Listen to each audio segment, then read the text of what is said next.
YouTube channel Sanjeev Shukla आप सभी दर्शकों का स्वागत करता हूं। आज मेरे प्रिय भाई बहन एवं वृद्ध पिता तुल्य वृद्ध पुरुष एवं माता के तुल्य वृद्ध महिलाएं, आप सभी को बताना चाहता हूं कि भगवान और कृष्ण का जो अवतार हुआ, उन दोनों लोगों की लीलाओं से हमें जिंदगी जीने की एक अच्छी शिक्षा मिलती है।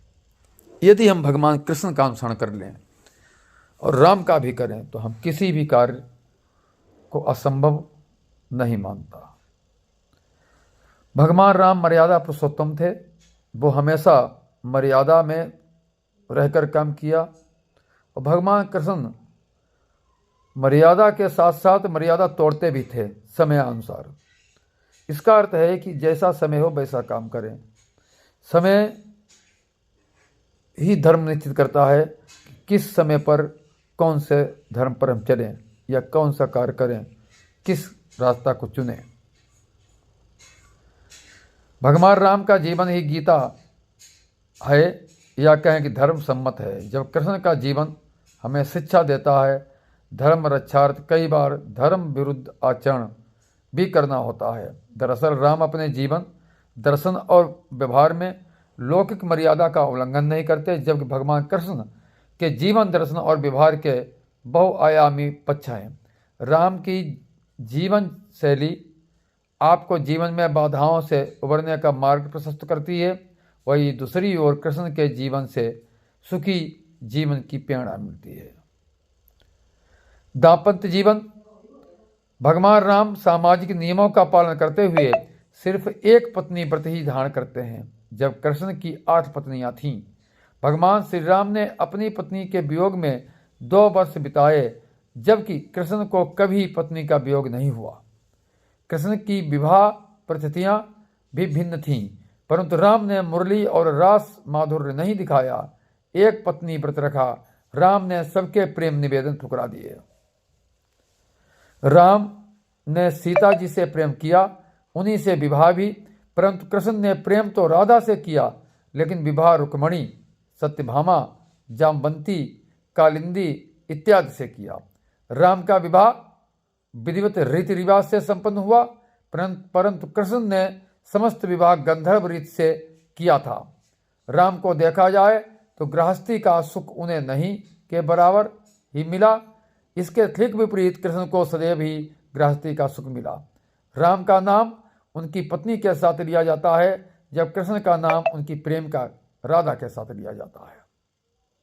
जैसे कहते हैं राधा कृष्ण। वन और महल। राम का जीवन बचपन से ही वन में वनवासी ऋषि आदिवासियों के बीच ही रहकर धर्म कर्म के कार्यों के केंद्र में रहा। उन्होंने ऋषियों की रक्षार्थ असुरों का वध किया और वनवासियों को शिक्षित और संगठित किया। दूसरी ओर कृष्ण का सामना बचपन से ही राजाओं से होता रहा और वे राजनीति के केंद्र में रहे। राम महलों में पैदा हुए, पले और बाद में वनवास किया। कृष्ण बाद में महलों में गए, पैदा जेल में, पले गोकुल में। बंदी गृह में जन्मे कृष्ण को शेषों में ही दांव पेंच की विभीषिकाओं से जूझना पड़ता है। राम ने तो तपस्वी, वनवासी और उदासी का जीवन जीकर ही धर्म की रक्षा प्रारंभ की। अर्थव्यवस्था को दिया विस्तार। भगवान कृष्ण और उनके 18 कुल के लोगों का कार्य गौपालन था। श्री कृष्ण ने इस क्षेत्र को व्यवस्थित कर इसका विस्तार किया, जबकि भगवान राम ने 14 वर्षीय वनवास काल में वन भूमि में कृषि का विस्तार किया, झोपड़ी या पर्णकुटी में रहना सिखाया और वनवासियों की भूख का समाधान किया। राम की कर्मभूमि पूर्वी और दक्षिण भारत है, जब कृष्ण की कर्मभूमि उत्तर और पश्चिमी भारत है। पूर्वी और दक्षिणी भारत का मुख्य भोजन चावल है, जबकि उत्तर और पश्चिमी भारत में दुग्ध उत्पादन प्रमुख भोजन है। कृष्ण ने गौपालन के माध्यम से नई अर्थव्यवस्था का विस्तार किया, तो राम ने कृषि और वन की संपदा को अर्थव्यवस्था का आधार बनाया। भक्ति में देखिए, सर्वशक्तिमान हनुमान, अंगद, लक्ष्मण, सुग्रीव, जामवंत जैसे लोग राम के परम भक्त हैं। प्रभु श्री राम की भक्ति को स्वयं शिव भी करते हैं। दूसरी ओर भगवान श्री कृष्ण को भगवान समझने के लिए अर्जुन और बलराम को भी भक्त लगा तो दूसरे की बात करना व्यर्थ है। श्री कृष्ण तो अपने भक्तों के भक्त थे। भक्ति के